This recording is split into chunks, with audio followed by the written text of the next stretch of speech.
Hey everyone, this is Mukesh Otwani once again from learn-mission.com. So in this video, we are going to talk about one very interesting end-to-end scenario using TestRigor. Okay, so let me tell you what exactly we are going to cover in this scenario. You will get a clear picture, and throughout the video, we will be discussing two different topics. One is generating test data dynamically and storing into variable, and we will also deal with the web tables. Okay, so web tables looks very tricky sometimes, but with TestRigor, it's very straightforward. So let me show you what exactly we are trying to achieve in this scenario, and then we will do it using TestRigor. So let me log into this application first of all. So I hope you have the login ID and password. If not, I will give you the credentials in the description. So what exactly our test will do, like after login, we will verify whether we are able to create users, search user, and delete user or not. Okay. So for example, if I log in now, if I go to admin and if I click on add, so before adding, you can see we have bunch of users, right? So let's say the functionality which I want to automate is login as an admin, create one user. After creating, make sure that is available here, or you can search that user. After that, we will delete that user and we will do the logout. So basically it's an end-to-end scenario. Now, the moment you create users, right, so you have to give the username. For example, if I create a user, you can see I have multiple users, right, and some are, very random test data. So if I just hard code the test data, let's say Mukesh, next time if I run this test, obviously it will fail because the user is already available. So I need dynamic data after every iteration, right? After every test, I need a new test data. So that is our first requirement, that I will not hard code the test data. Second thing is, you can see, right, we have this table. Now I need to search that user, and for that particular user I have to select a checkbox and delete it. Okay, so this is as usual, we'll fill this form, but after filling we need to work with this table. Okay, so if I go back again, you will get that table. This application is little slow today. Okay, so yeah, you can see this table, right?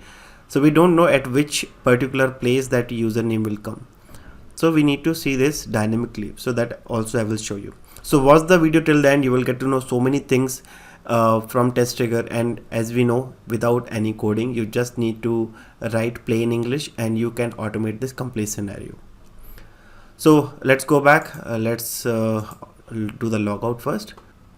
So this is the official documentation of TestRigor, and if you just search for one keyword called generate, okay, so just search for generate and you will find this command, okay, generate.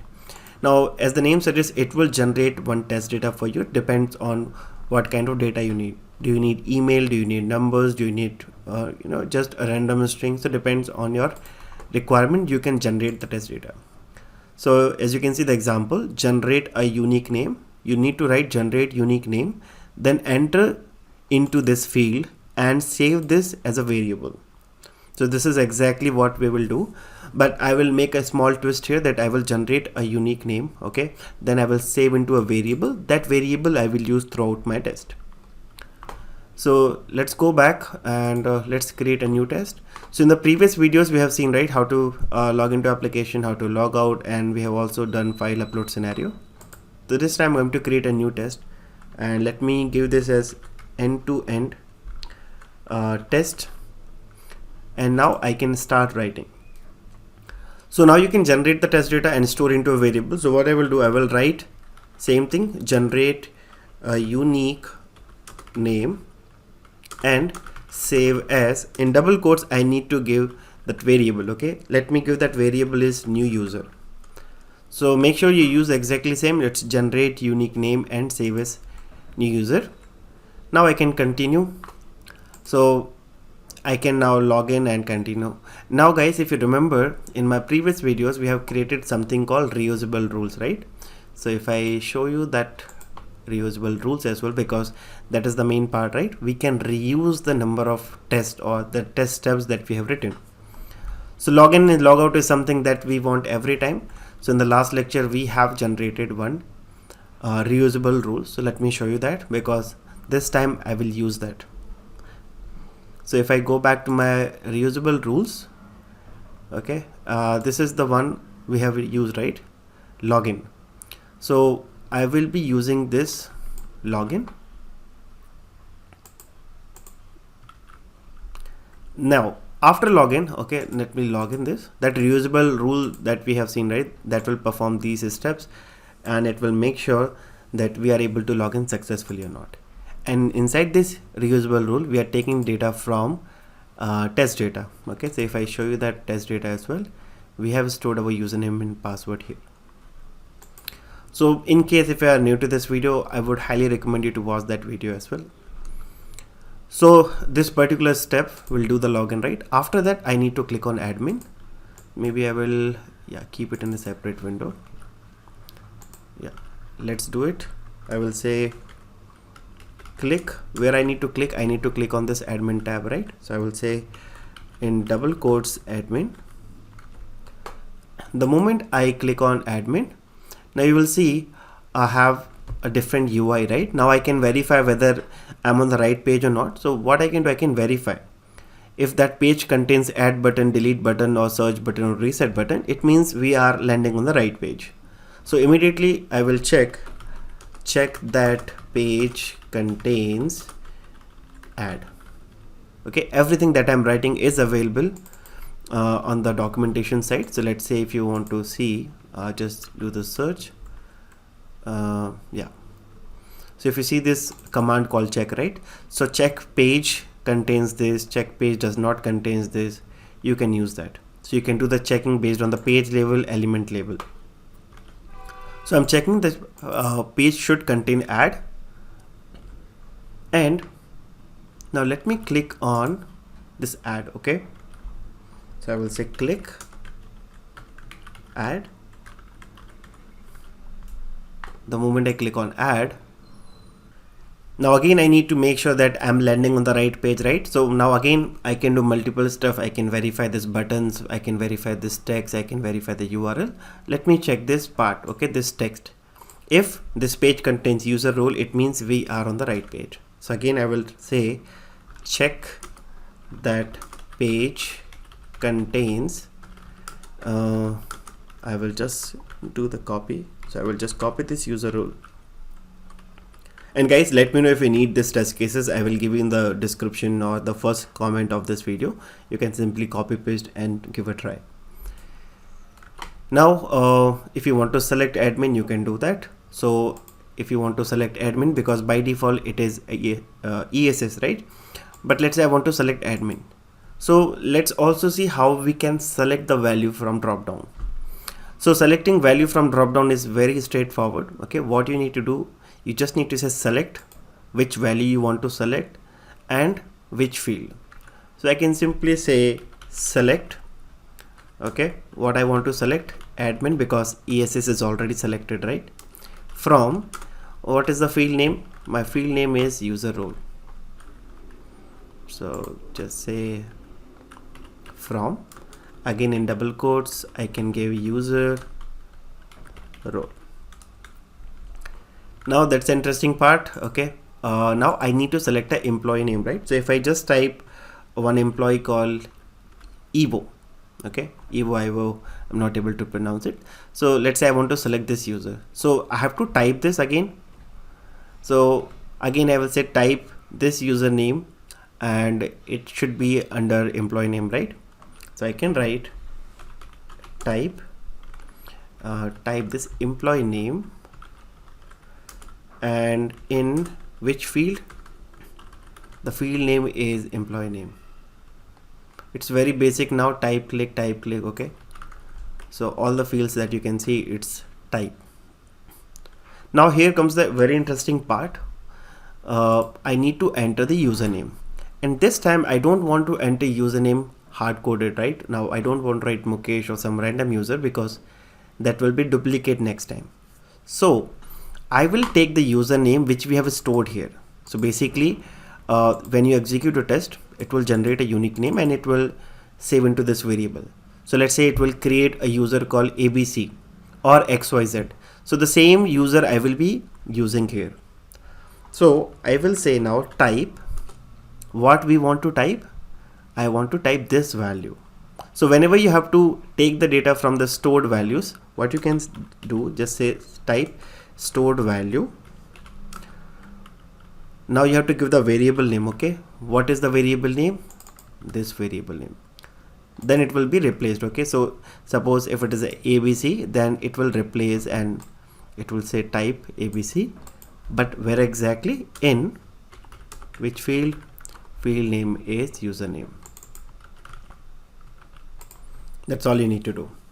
Now quickly I can type password and confirm password in these fields. So let me just write a random password. So I will say type abcd@1234 in which field? Field name is password, and let me just copy, because this is reconfirm password, right? So I will just use type abcd1234 in confirm password. Now again I want to highlight one more command called wait, because the moment you type employee name, right, it takes some time to select the value. So after this employee name, maybe I can give a wait for 2 seconds. So there's another command called wait, and now I can give wait 2 seconds. So it will wait 2 seconds, then it will continue. And in this application, what happens, the moment you enter password and confirm password, it takes some time to enable this button. So after entering the confirm password, again I will wait for, let's say, 2 seconds or 3 seconds. So wait 3 seconds, and finally I need to click on save. So I will say click which button? Save button. So let's do it. For example, if I say TestRigor 111, this is the same username and password. Okay, and let me click on save. Okay, it says you have to give a tough password. Let me use combination. Okay,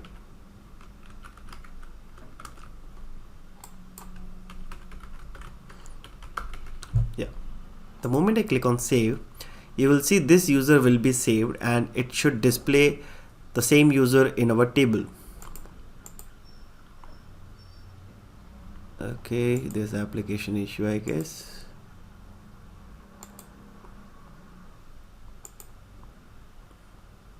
Yeah, okay, it says some, okay, there's some application issue, guys. So it says successfully saved, but there is showing some error message. Let me go back and check. See, this is a sample application which is deployed, okay, for the practice.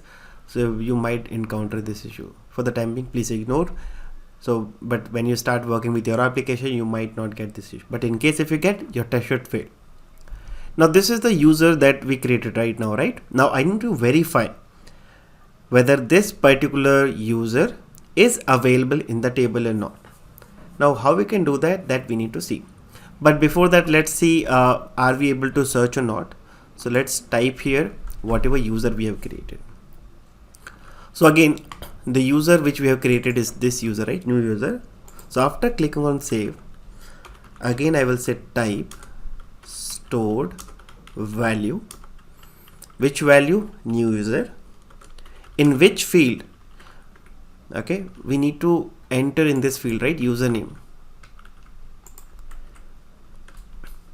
So let's say it will type this one, TestRigor 111. Now I need to click on search. So no issue. Let's say click in double quotes search. Let's click on search. Okay, and it is listed. Now I need to verify whether this user exists or not. Now how we can do that? This is exactly what we have done, right? We'll make sure this part, check that page contains, check that page contains this user. Okay, so again I will say stored value this. So whenever you have to take data from variable, you have to use stored value and the variable name. So if that variable that we have used, if that exists, that TestRigor 123 or 111, it will be successful. Now here's an interesting point. Now I need to click on this checkbox and I need to delete. Now how I can say in TestRigor that go ahead and click on the checkbox and click on delete. So if you work with the tables, if you just see and see the documentation, you can define actually whether your element is available on the left or on the right. Now search for table, and you can see we have multiple examples. So in case if you have again full, I will say very structured table, and if you want to iterate, if you want to do some activities, you can go ahead. There are a bunch of examples and they're very good. Now for this example, I want to show you a very small trick. So I can say that click on the checkbox which is to the left of this username. But what is this username? This username is the user that we have created, right? So now in this case, what I can say click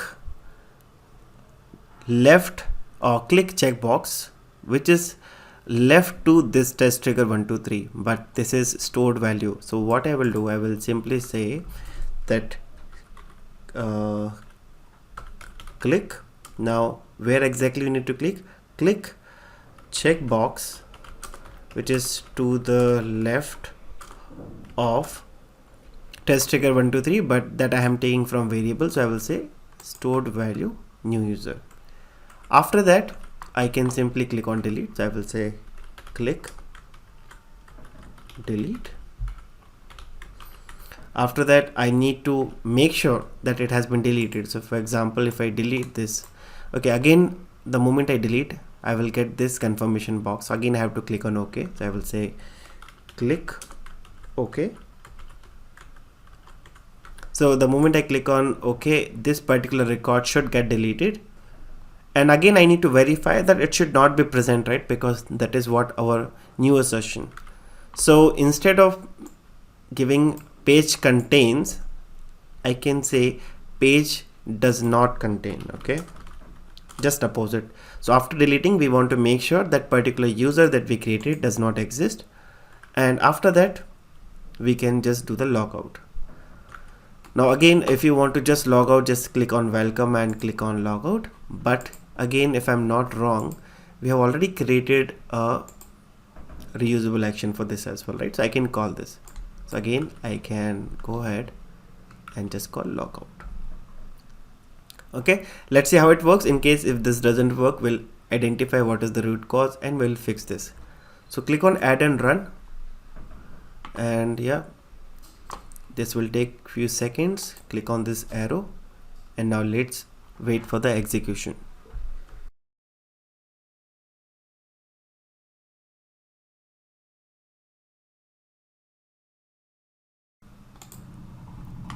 Okay, so as you can see, now test has been failed, no problem. Let's identify, and the moment I open this, and if I click on the screenshot, this is exactly what we did manually also, right? So one thing that you will notice that it created a username that's very unique. Okay, only thing is it is giving that password is not unique, or I will say it's weak, so we need to give some different password. So again, I will click on edit test case, and instead of giving abcd@1234, let's say something called Jenkins@1234, and again same thing, Jenkins@1234, and again I will say update and retest. If you just say validate and save, it will just validate and save, but if you say update and retest, it will execute the same test again. So again, let's wait.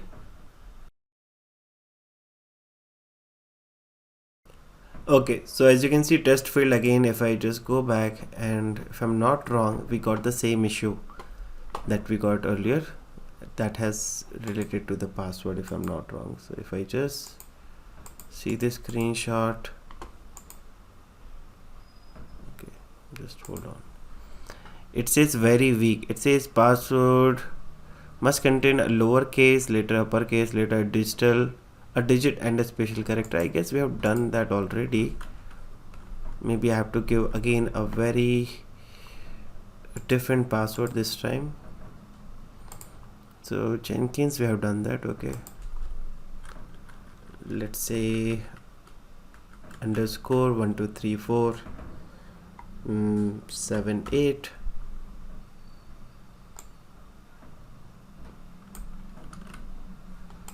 and let me just do the same thing here. This time update and retest. Okay, so it failed again, and let's see what is the real issue. So one thing that you can see, it says can't find button element by description. Okay, so no problem, click on more details. It says failed, show error info. Again, we are not getting much information that what exactly went wrong. So whenever you get this kind of issue, again, always open the screenshot, because here you will get to know what is happening. And now we got the exact issue. So if I show you this, just a second, if I show you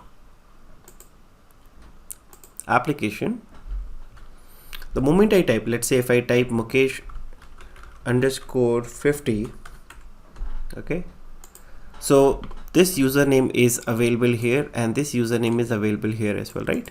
What we are saying, if I, sorry, let's delete, okay, let's close this as well so that we don't have much windows. Yeah, so this screenshot, so what is happening, it is trying to click on a checkbox which is left to the usernames. It found two username, one is here and one is here.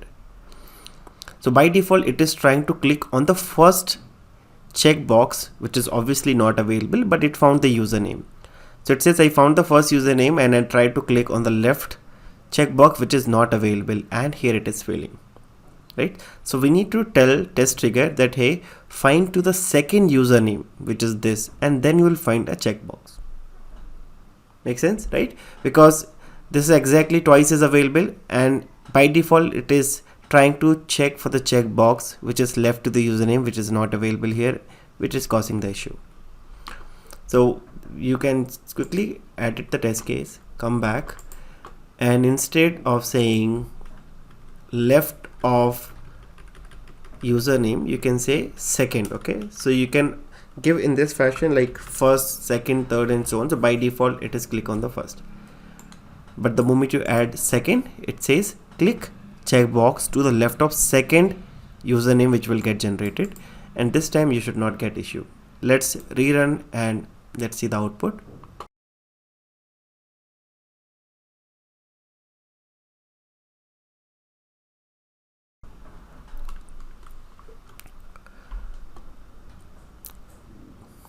And here we go. So as you can see, the test has been completed successfully.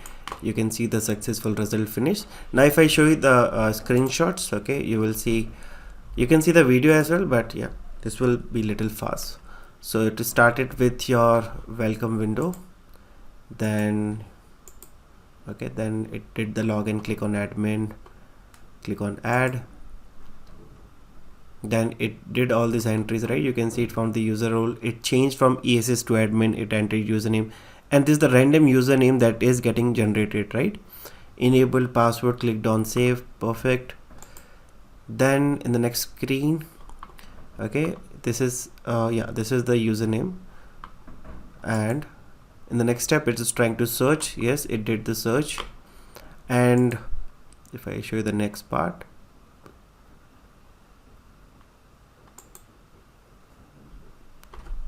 just a second, this is not clicking. Yeah, so this time what is happening, it clicked on the second checkbox, like checkbox which is next to the second username, clicked on delete, and as usual it will click on OK button and continue with the logout. Okay, just a second, this screenshot loading is little slow. Okay, if we go parallelly, so you can see we got this confirmation window, right? And finally it did the logout, and this is the logout screen. It clicked on first welcome, clicked on logout, and this is the logout, and we are verifying whether this login panel is available or not. So you can see how easy it is in TestRigor, that in case something is getting, you know, it's something is not working or something that you need to fix, you don't need to write any single line of code. It just, you need to remember the commands. So in case you get this kind of issues which you are not able to fix, check out the documentation, they have mentioned everything, but screenshot give you more information. So sometimes, like in the previous example, that error message was not enough, right? But the moment you saw the screenshot, it was more clear that it is trying to click or trying to find elements somewhere else. Yeah, so that's all for this video. In case if you want this test case, I will give you in the first comment of this video. You can directly copy. Only that one thing that you need to create from your side, that you need to create reusable. Okay, I have created 2 reusables, which is login and logout. So if you want this values, you can watch out my previous video that I will also give you in the description, so that you will get more clarity. Yeah, so that's all from my side. In case this video helped you in any manner, then do support this channel, share with your friends, with your colleagues, and I will see you in the next video. Have a nice day. Bye bye.